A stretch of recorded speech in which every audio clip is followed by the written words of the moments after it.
ಪಾಕಿಸ್ತಾನದಲ್ಲಿ ಹೋಗಿ ಸುರಕ್ಷಿತವಾಗಿ ಬದುಕಲಿಕ್ಕೆ ಸಾಧ್ಯ ಇದೆಯೋ ಅಂತ ಕೇಳಿದ್ರೆ ಅದು ಸಾಧ್ಯ ಇಲ್ಲ ಅನ್ನುವಂಥದ್ದು ಜಗಜ್ಜಾಹಿರ ಆಗಿದೆ. ಇಡೀ ವಿಶ್ವದಲ್ಲಿ ಹೆಸರಿನಿಂದ ಹಾಡಿ ಹೋಗುತ್ತಿದೆ ಇದು ಭಾರತ ಮಾತೆ. ಇಂತಹ ಭಾರತ ಮಾತೆಯನ್ನ ಉಳಿಸುವುದಕ್ಕಾಗಿ ಈ ದೇಶದಲ್ಲಿ ಜನ್ಮ ತಾಳಿದಂತಹ ಮಹಿಳೆ ಸದೃಢ ರಾಷ್ಟ್ರ ನಿರ್ಮಾಣಕ್ಕಾಗಿ ಒಬ್ಬ ಭಗತ್ ಸಿಂಗ್ ನನ್ನ ಜನ್ಮ ಕೊಟ್ಟರು, ಒಬ್ಬ ಚಂದ್ರಶೇಖರ ಆಜಾದನನ್ನ ಜನ್ಮ ಕೊಟ್ಟರು, ಛತ್ರಪತಿ ಶಿವಾಜಿ ಮಹಾರಾಜನಿಗೆ ಯಾರು ಕೂಡ ಸಾಫ್ಟ್ವೇರ್ ಇಂಜಿನಿಯರ್, ಡಾಕ್ಟರ್ ಅಥವಾ ಇನ್ನೂ ಕಾಂಟ್ರಾಕ್ಟರ್ ಆಗಿ ಜೀವನ ನಡೆಸಲಿಲ್ಲ. ಬ್ರಿಟಿಷರ ಕಪಿಮುಷ್ಟಿಯಿಂದ ಭಾರತವನ್ನ ರಕ್ಷಿಸುವುದಕ್ಕಾಗಿ ತಮ್ಮ ಜೀವನವನ್ನ ಪರಕ್ಕಿಟ್ಟು ಹೋರಾಟ ಮಾಡಿ ಭಾರತದ ಸುರಕ್ಷತೆಯನ್ನ ಕಾಪಾಡಿದಂತಹ ಕೀರ್ತಿ ಈ ದೇಶದ ಮಾತೆಯರಿಗೂ ಮತ್ತು ಸುಭಾಷ್ ಚಂದ್ರ ಬೋಸ್, ಚಂದ್ರಶೇಖರ ಆಜಾದ್, ಭಗತ್ ಸಿಂಗ್ ಅವರಿಗೆ ಸಲ್ಲಬೇಕಾದಂಥದ್ದು.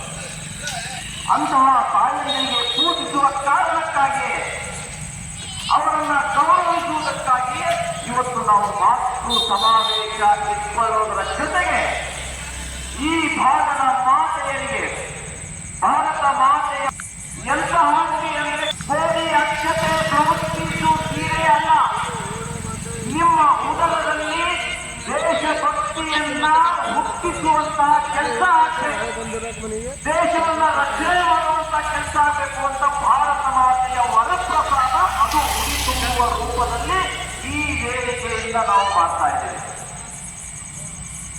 ಬಂಧುಗಳೇ, ಭಾರತ ಮಾತೆಯ ಮಡಿಲಲ್ಲಿ ಎಂತಹ ಶಕ್ತಿ ಇದೆ ಅಂದ್ರೆ, ಜೀಜಾ ಇನ್ನೂ ಮಾತೆಯಾಗಿರಲಿಲ್ಲ. ಮೊಘಲರ ಅಟ್ಟಹಾಸ ಈ ದೇಶದಲ್ಲಿ ಮಿತಿ ಮೀರಿದೆ. ತನ್ನ ತಂದೆಯ ಜೊತೆಗೆ ಜೀಜಾ ರಸ್ತೆಯಲ್ಲಿ ನಗ್ತಾ ಹೋಗ್ಬೇಕಾದ್ರೆ ಅನೇಕ ಮನೆಗಳಿಗೆ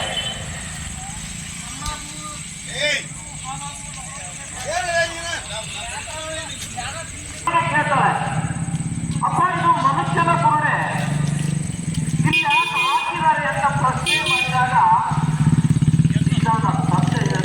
ಹೇಳ್ತಾನೆ, ಯಾರು ಇಸ್ಲಾಮನ್ನ ಸ್ವೀಕಾರ ಮಾಡಲು ಒಪ್ಪುವುದಿಲ್ಲವೋ ಅವರ ಶಿರಚ್ಛೇದನ ಮಾಡಿ ತಲೆಯಲ್ಲಿರುವಂತಹ ಮಿದುಳನ್ನ ಕಿತ್ತಿ ಕಿತ್ತಾಕಿ ಖಾಲಿ ಗೋಡೆಯನ್ನ ಮೊದಲ ರಾಜರು ತಮ್ಮ ಪಕ್ಷದ ಊರಿಗೆ ಅಳವಡಿಸಿ ಅವರು ಸ್ನಾನ ಮಾಡಿದ ನೀರು ಈ ಹಿಂದುವಿನ ತಲೆ ಗೋಡೆಯ ಬಾಯಿಂದ ಹೊರಗಡೆ ಬೀಳಬೇಕು, ಅದನ್ನು ಹಿಂದೂಗಳು ನೋಡಿ ಹೆದರಬೇಕು, ಅವರು ಇಸ್ಲಾಮನ್ನ ಸ್ವೀಕಾರ ಮಾಡಬೇಕು. ಇದು ಇಲ್ಲಿಯ ಪದ್ಧತಿ ಅಂತ ಜೀಜಾ ಹೇಳ್ತಾರೆ.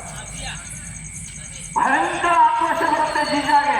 ನಾನು ಕರಿತೀನಿ ಅಂತ ಹೇಳಿ ಶಾಜಿ ಎನ್ನುವಂತ ಒಬ್ಬ ವೀರ ಯೋಧನನ್ನ ಮದುವೆಯಾಗಿ ಛತ್ರಪತಿ ಶಿವಾಜಿ ಮಹಾರಾಜನನ್ನ ತನ್ನ ಮಡಿನಲ್ಲಿ ಎತ್ತು ದುಷ್ಟ ಔರಂಗಜೇಬನ ಸ್ವತ್ತನ್ನ ಅಡಗಿಸುವುದಕ್ಕಾಗಿ ನಿರಂತರವಾಗಿ ಮಾತೆ ಅಂತ ನಾವೆಲ್ಲರೂ ಹೆಮ್ಮೆಯಿಂದ ಹೇಳ್ಕೊಳ್ಬೇಕಾಗ್ತದೆ. ರಾಮ್ ಪ್ರಸಾದ್ ಬಿಸ್ಮಿಲ್ ಸ್ವತಂತ್ರ ಹೋರಾಟಗಾರ ಭಗತ್ ಸಿಂಗ್ ಅವರ ಜೊತೆಗಿದ್ದ. ಇವರು ಬ್ರಿಟಿಷರ ಸಂಸತ್ನಲ್ಲಿ ಬಾಂಬ್ ಹಾಕ್ತಾರೆ. ರಾಮ್ ಪ್ರಸಾದ್ ಬಿಸ್ಮಿಲ್ಲ ಜೈಲಲ್ಲಿ ಇರ್ತಾನೆ. ಅವರ ತಾಯಿ ರಾಮ್ ಪ್ರಸಾದ್ ಬಿಸ್ಮಿಲ್ಲನನ್ನ ನೋಡೋಕ್ ಬರ್ತಾರೆ. ತಾಯಿ ಬಂದಿದ್ದಾರೆ ಅಂತ ಸುದ್ದಿ ಕೇಳಿ ಬಹಳ ಖುಷಿ ಆಗುತ್ತೆ. ಆ ತಾಯಿಯ ರೂಪವನ್ನು ರಾಮ್ ಪ್ರಸಾದ್ ಬಿಸ್ಮಿಲ್ಲನ ಕಣ್ಣಲ್ಲಿ ನೀರು ಬರುತ್ತೆ. ಆಗ ಆ ವೀರ ಯೋಧನ ತಾಯಿ ಹೇಳ್ತಾರೆ, ಮಗ, ಸೂರ್ಯವರ್ಣದ ಸಾಮ್ರಾಜ್ಯ ಅದು ಬ್ರಿಟಿಷ್ ಸಾಮ್ರಾಜ್ಯ ಅಂತ ಅವರು ಎದೆ ತಟ್ಟಿ ಹೇಳ್ತಾರೆ. ಅಂತ